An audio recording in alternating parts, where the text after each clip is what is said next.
श्रीगुरुभ्यो नमः। वागीशाद्याः सुमनसः सर्वार्थानामुपक्रमे यं नत्वा कृतकृत्याः स्युः तं नमामि गजाननं। गुरुर्ब्रह्मा गुरुर्विष्णुः गुरुर्देवो महेश्वरः गुरुः साक्षात् परं ब्रह्म तस्मै श्रीगुरवे नमः। 21వ శ్లోకం. कपोलौ कालिका रक्षेत् कपोलौ कालिका रक्षेते कपोलौ कालिका रक्षेते कर्णमूले तु शाङ्करी कर्णमूले तु शाङ्करी कर्णमूले तु शाङ्करी नासिकायां सुगन्धा च नासिकायां सुगन्धा च नासिकायां सुगन्धा च उत्तरोष्ठे च चर्चिका उत्तरोष्टे च चर्चिका उत्तरोष्टे च चर्चिका कपोलौ कालिका रक्षेत् कपोलौ कालिका रक्षेते कपोलौ कालिका रक्षेते कर्णमूले तु शाङ्करी कर्णमूले तु शाङ्करी कर्णमूले तु शाङ्करी नासिकायां सुगन्धा च नासिकायां सुगन्धा च लग्गा नासिका अळुतुकोंड धाव ओके अळुतुंगो ओके सुगन्धा च नासिकायां सुगन्धा च नासिकायां सुगन्धा च उत्तरोष्ठे च चर्चिका उत्तरोष्टे च चर्चिका उत्तरोष्टे च चर्चिका कपोलौ कालिका रक्षेत् कर्णमूले तु शाङ्करी कपोलौ कालिका रक्षेत् कर्णमूले तु शाङ्करी कपोलौ कालिका रक्षेत् कर्णमूले तु शाङ्करी नासिकायां सुगन्धा च उत्तरोष्ठे च चर्चिका नासिकायां सुगन्धा च उत्तरोष्टे च चर्चिका नासिकायां सुगन्धा च उत्तरोष्टे च चर्चिका कपोलौ कालिका रक्षेत् कर्णमूले तु शाङ्करी कपोलौ कालिका रक्षेत् कर्णमूले तु शाङ्करी कपोलौ कालिका रक्षेत् कर्णमूले तु शाङ्करी नासिकायां सुगन्धा च उत्तरोष्ठे च चर्चिका नासिकायां सुगन्धा च उत्तरोष्टे च चर्चिका नासिकायां सुगन्धा च उत्तरोष्टे च चर्चिका कपोलौ कालिका रक्षेत् कर्णमूले तु शाङ्करी नासिकायां सुगन्धा च उत्तरोष्ठे च चर्चिका कपोलौ कालिका रक्षेत् कर्णमूले तु शाङ्करी नासिकायां सुगन्धा च उत्तरोष्टे च चर्चिका कपोलौ कालिका रक्षेत् कर्णमूले तु शाङ्करी नासिकायां सुगन्धा च उत्तरोष्टे च चर्चिका अधरे चामृतकला अधरे चामृतकला अधरे चामृतकला जिह्वायां च सरस्वती जिह्वायां च सरस्वती जिह्वायां च सरस्वती दन्तान् रक्षतु कौमारी दन्तान् रक्षतु कौमारी दन्तान् रक्षतु कौमारी कण्ठमध्ये तु चण्डिका कण्ठमध्ये च चण्डिका घण्टमध्ये च चण्डिका अधरे चामृतकला अधरे चामृतकला अधरे चामृतकला जिह्वायां च सरस्वती जिह्वायां च सरस्वती जिह्वायां च सरस्वती दन्तान् रक्षतु कौमारी दन्तान् रक्षतु कौमारी दन्तान् रक्षतु कौमारी कण्ठमध्ये तु चण्डिका घण्टमध्ये तु चण्डि कण्ठ कण्ठमध्ये कण्ठमध्ये तु चण्डिका कण्ठमध्ये तु चण्डिका अधरे चामृतकला जिह्वायां च सरस्वती अधरे चामृतकला जिह्वायां च सरस्वती अधरे चामृतकला जिह्वायां च सरस्वती दन्तान् रक्षतु कौमारी कण्ठमध्ये तु चण्डिका दन्तान् रक्षतु कौमारी खण्डमध्ये च चण्डिका दन्तान् रक्षतु कौमारी कण्ठमध्ये तु चण्डिका अधरे चामृतकला जिह्वायां च सरस्वती अधरे चामृतकला जिह्वायां च सरस्वती अधरे चामृतकला जिह्वायां च सरस्वती दन्तान् रक्षतु कौमारी कण्ठमध्ये तु चण्डिका दन्तान् रक्षतु അടുത്ത വേണ്ട कौमारी दन्तान् रक्षतु कौमारी खण्डमध्ये च चण्डिका दन्तान् रक्षतु कौमारी घण्टमध्ये च चण्डिका இந்த இடத்துல கண்ட மத்திய கண்டம் சொல்றோம் இல்லையா அந்த கண்டத்தை சொல்றது கண்டமத்திய கரெக்டானா ஆமா அதுதான் சரியா இருக்கு ஓகே ஓகே ஓகே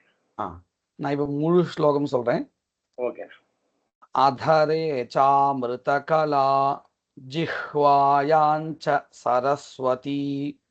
दन्तान् रक्षतु कौमारी कण्ठमध्ये तु चण्डिका अधरे चामृतकला जिह्वायां च सरस्वती दन्तान् रक्षतु कौमारी कण्ठमध्ये च चण्डिका अधरे चामृतकला जिह्वायां च सरस्वती दन्तान् रक्षतु कौमारी कण्ठमध्ये च चण्डिका அடுத்தது घण्टिकां चित्रघण्टा च घण्टिकां चित्रघण्टा च घण्टिकां चित्रघण्टा च महामाया च तालुके महामाया च तालुके महामाया च तालुके कामाक्षी चिबुकं रक्षेत्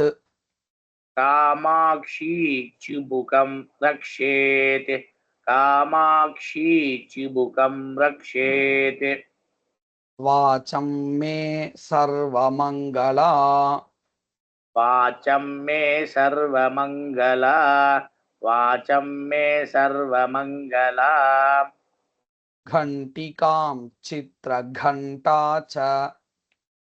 घण्टिकां चित्रघण्टा च घण्टिकां चित्रघण्टा च महामाया च तालुके महामाया च तालुके महामाया च तालुके कामाक्षी चिबुकं रक्षेत् कामाक्षी चिबुकं रक्षेत् कामाक्षी चिबुकं रक्षेत् वाचं मे सर्वमङ्गला वाचं मे सर्वमङ्गला वाचं मे सर्वमङ्गला घण्टिकां चित्रघण्टा च महामाया च तालुके घण्टिकां चित्रघण्टा च महामाया च तालुके घण्टिकां चित्रघण्टा च महामाया च तालुके कामाक्षी चिबुकं रक्षेत् वाचं मे सर्वमङ्गला कामाक्षी चिबुकं रक्षेत् वाचं मे सर्वमङ्गला कामाक्षी चिबुकं रक्षेत् वाचं मे सर्वमङ्गला घण्टिकां चित्रघण्टा च महामाया च तालुके घण्टिकां चित्रघण्टा च महामाया च तालुके घण्टिकां चित्रघण्टा च महामाया च तालुके कामाक्षी चिबुकं रक्षेद्वाचं मे सर्वमङ्गला कामाक्षी चिबुकं रक्षेत् वाचं मे सर्वमङ्गला कामाक्षी चिबुकं रक्षेत् वाचं मे सर्वमङ्गला घण्टिकां चित्रघण्टा च महामाया च तालुके कामाक्षी चिबुकं रक्षेद्वाचं मे सर्वमङ्गला घण्टिकां चित्रघण्टा च महामाया च तालुके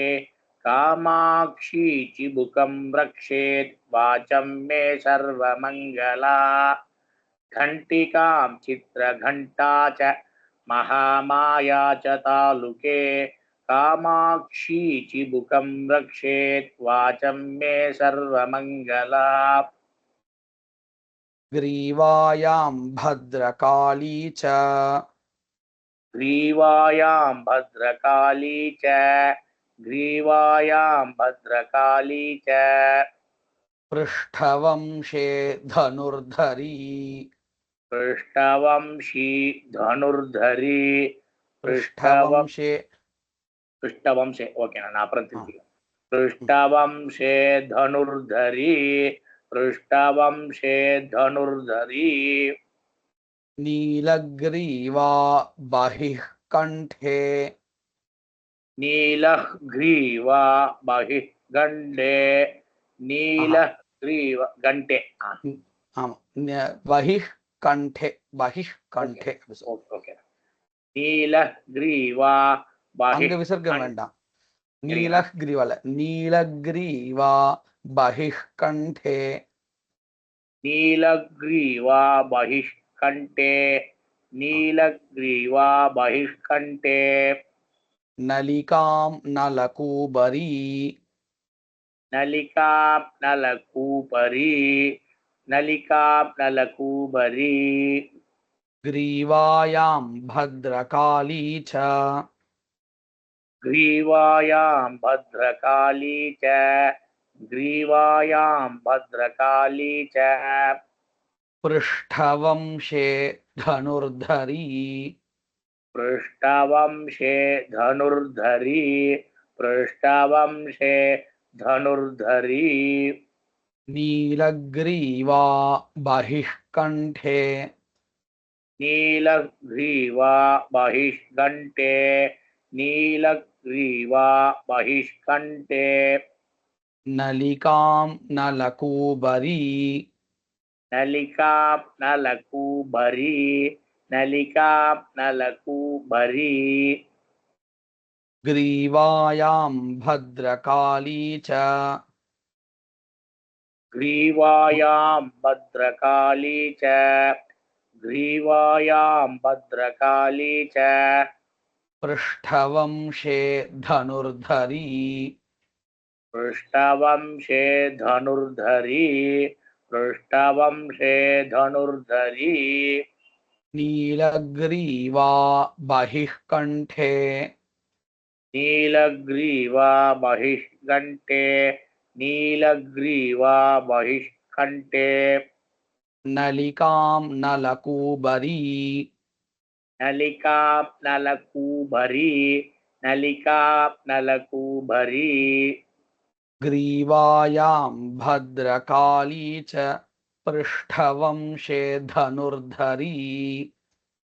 ग्रीवायां भद्रकाली च पृष्ठवंशे धनुर्धरी ग्रीवायां भद्रकाली च पृष्ठवंशे धनुर्धरी नीलग्रीवा बहिः कण्ठे नलिकां नलकूबरी नीलग्रीवा बहिष्कण्ठे नलिकां नलकूबरी नीलग्रीवा बहिष्कण्ठे नलिकां नलकूबरी ग्रीवायां भद्रकाली च